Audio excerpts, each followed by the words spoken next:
création d'un centre d'excellence de l'habitat, donc dans la zone UMOA. Il faut dire que c'est un projet qui est un peu qui a été lancé, on va dire, par l'UMOA, l'Union économique et monétaire ouest-africaine, sous financement de la Banque mondiale.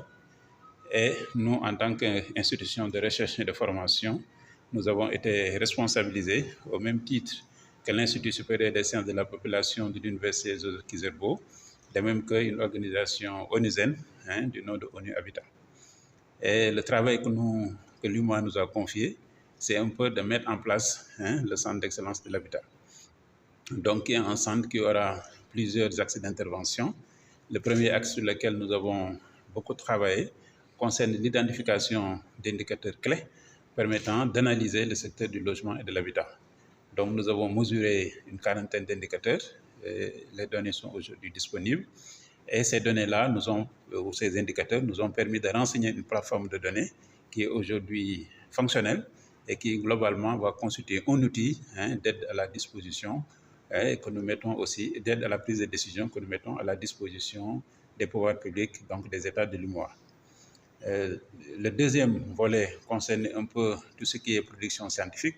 Donc, à ce niveau, nous sommes en train de rédiger des rapports pays qui constituent quelque peu des documents de diagnostic permettant de connaître les secteurs à l'échelle de chaque pays de l'UMOA et sur la base de ce diagnostic-là, définir des orientations qui vont quelque part guider la mise en œuvre des politiques publiques.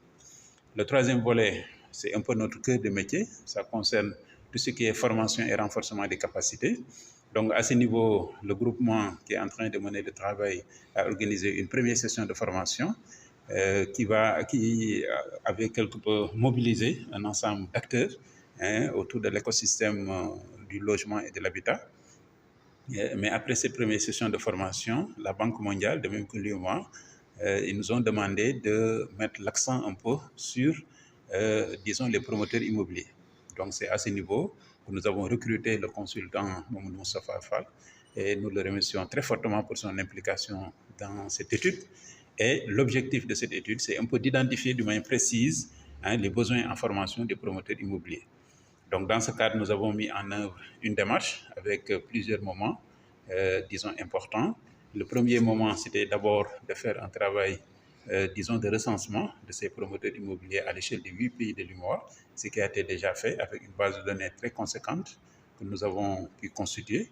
Et le deuxième moment, c'est un peu l'activité de ce matin, où l'objectif, c'est un peu de convier des promoteurs immobiliers provenant des 8 pays de l'UMOA et de faire un travail important avec eux, qui est en fait l'analyse de la situation de travail. Mais lorsqu'on parle d'analyse de la situation de travail, l'objet c'est de dire que le promoteur immobilier, parce que fondamentalement c'est un métier, lorsqu'il est en situation de travail, quelles sont les compétences, les prérequis, les connaissances, les habilités, les savoir-faire et les savoir-vivre qu'il devrait quelque part avoir pour mieux exercer son métier.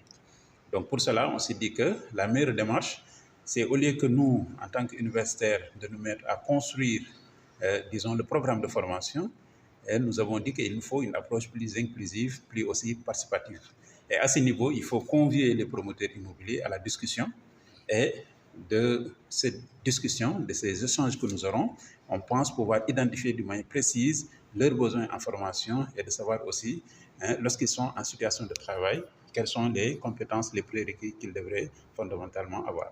Et sur cette base, maintenant, nous allons, nous, parce que c'est notre cœur de métier, en tant qu'universitaires, bâtir une offre de formation qui soit en cohérence avec, disons, ces attentes.